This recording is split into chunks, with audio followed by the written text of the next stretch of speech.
Hi guys! Ito ang aking iceberg roses.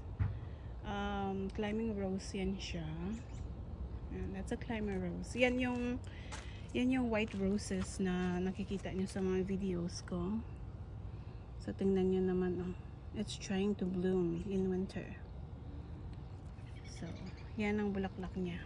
White, as in white na merong konting pink. And then over here, this one is also a climbing rose. Tawag dito ay Lady Banks climbing rose. So yung bulaklak naman ito guys, yellow, pero sobrang maliliit na yellow. Parang fairy flower siya, maliliit siya na yellow roses. And like I said, climbing rose siya. So as you can see, malaki yung niya, malaki yung planter niya kasi kakalipat ko lang yan. As in katatapos ko lang lumipat yan. Yan. At yung isang yan. So as you can see guys, tingnan niyo naman. Ano yan nila? That's trellis ang tawag. Arching trellis ang tawag dyan. So kasi climbing roses sila, when they grow taller, mga around winter time, I mean not winter time but springtime and summertime. So aakyat sila dyan sa arch. So na-repurpose ko lang itong na to, no, yung trellis na to. Ito yung ginagamit ko last year para kapitan ng mga ampalaya tsaka pole beans. Yan. So na-repurpose ko siya para akyatan ng roses natin. So as you can see, ayan, so pretty. Look at that, guys. So yung puno, wala na talagang dahon. Pero kapag springtime and summertime, punong-puno ng dahon yung puno na yan.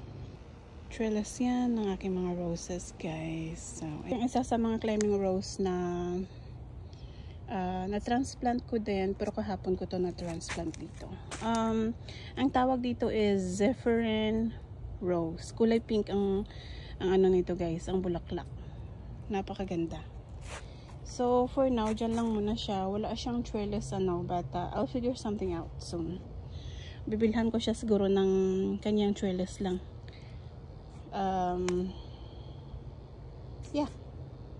So malaki-laki naman yung pot niya yung planter niya. It's bigger now. Update ng mga onions. Remember, I think sometime September or October last year, nagtanim tayo dito ng onion sets. So ito na sila guys. Ayan, bushy na sila, maraming dahon. And if you can remember, maraming mga hindi tumubo So very recently, maybe 2 weeks ago, nagtanim ako ng bago. Yan, yung mga bagong tinanim ko ay tumubo na. Ayan. So yung mga empty spots dyan, yan, kagaya niyan, mga empty spots, tinaniman ko na. So may mga kita nyo mga tumubo na maliliit, yung iba hindi pa tumubo, pero mostly talagang tumubo na. So I planted new onion sets dito sa mga empty spots lang. Kagaya dyan, empty spots. Kaya yan, tumubo na sila kasi tinaniman ko. And then dito din, mga empty spots. Lahat ng empty spots nagtanim ako.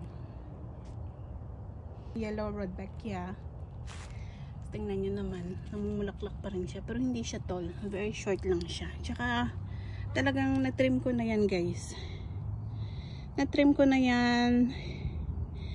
Yung isang pot na rudbeckia, hindi ko pa siya na-trim. So ang ginawa ko guys, kasi dati nakatanim sa very center, nakatanim yung asparagus, which is na-pull out ko na yung asparagus. Nagtanim ako dyan ng clematis. Luma na to na tag, but just use it. Clematis ang tinanim ko dyan. Magandang bulaklak yan. So, we'll see kung aakyat siya dito. Tingnan nyo naman. O, diba? Dito aakyat yung clematis. And then, mamumulaklak siya. With a little bit of transplanting. I realized na yung mga peppers, nakaka-survive talaga sila. Kahit na 30 degree. Kasi naiwanan ko to sa labas, guys, eh. They survived. They're doing fine. Nagtanim ako ng kamote dito. Hindi yan sila masisira dyan. Kasi very hardy yung yung sweet potato. Tutubo lang yan dyan sila. Ito yung isa sa mga climbing rose ko. I think this is Zephyrin rose. Kasi yung Zephyrin rose, thornless yan sila na mga roses, so wala siyang thorn. I'm pretty sure this is Zephyrin. Hindi ko makita kasi yung tag. Ayan pala yung tag, nakalibing. But this is Zephyrin rose, guys. Nag-spray ako dito sa mga roses na to. Ayan, yung 3 roses na yun, nag-spray ako dyan. Kasi may disease sila eh. Parang, hindi ko alam, parang fungal disease or something. Kaka-transplant ko pa lang. So, totoo lang, guys, I have more roses than this. So, dito malapit sa water fountain, yan lang sila. Ayan. 5, 6, 7. Meron pa yung isa na pinakita ko kanina, but it's a little bit further from here. And then meron pa akong mga roses na nasa nursery pots lang sila. Na mas maliit pa dyan. So they're not happy there. I'll figure out kung ano magagawa ko this coming springtime para maging masaya naman sila at mamulaklak. Kasi pag hindi masaya yung mga roses natin, guys, hindi talaga sila mamumulaklak. Siguro mamumulaklak man, pero pa konti-konti lang. So, I have to condition the soil. Itong lupa na to, I have to condition before springtime. And then, I have to fertilize it. Before springtime, of course.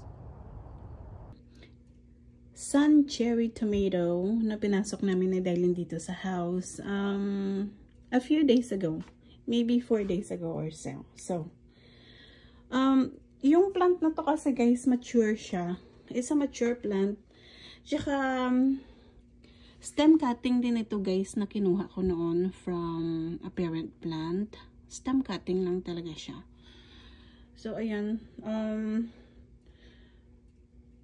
nung nag-grow siya doon sa labas during summertime, fall, hanggang dumating na yung winter, hindi ko talaga inalagaan to. As in, pinabayaan ko siya. Walang dilig-dilig.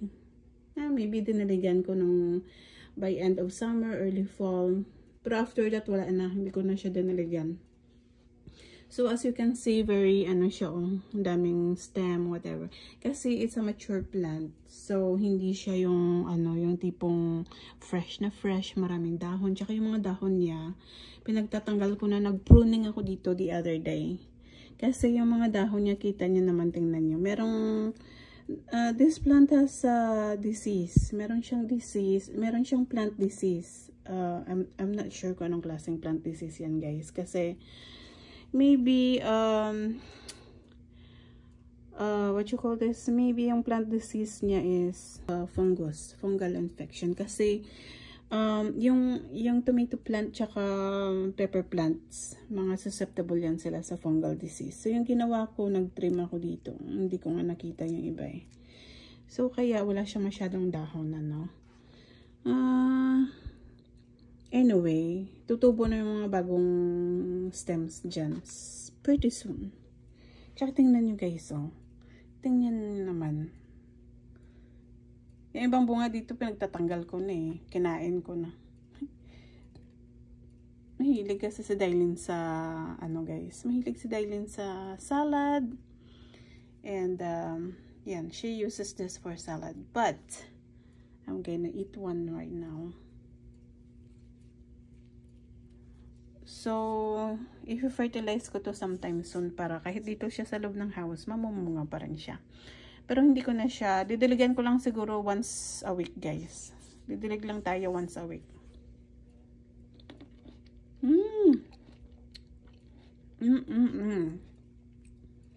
Sobrang tamis, guys. I-try nyo i-grow yung mga taga-Amerikano. Kung makahanap kayo ng seeds nito, ang tawag dito is sun cherry tomato. And then yan ang raised garden bed na ginawa ko. That's done, guys. Tatanam, well, ano ko na lang siya, anong tawag dyan? Maglalagay lang ako ng thin layer para sa compost, Pero, punong-puno na yan ng mga, organic matter, guys. Yan. So, magtatapping na lang ako ng maliit na konting layer na compost, mga 1 inch to 2 inches na compost siguro from here to over there. Ano yun siya, guys, mga 12 to 15 feet wide ang length niya. And then I'm building up this one too. So nag-uumpisa na rin ako dito. As you can see, mga compost dyan. And then naglinis na rin ako dyan. Nagbunot na ako ng mga weeds tsaka kung ano-ano pa. So dito, tatrabahuin ko pa yan hanggang dito. Kasi dito malinis na eh. So like in the middle part na lang kailangan kong trabahuin.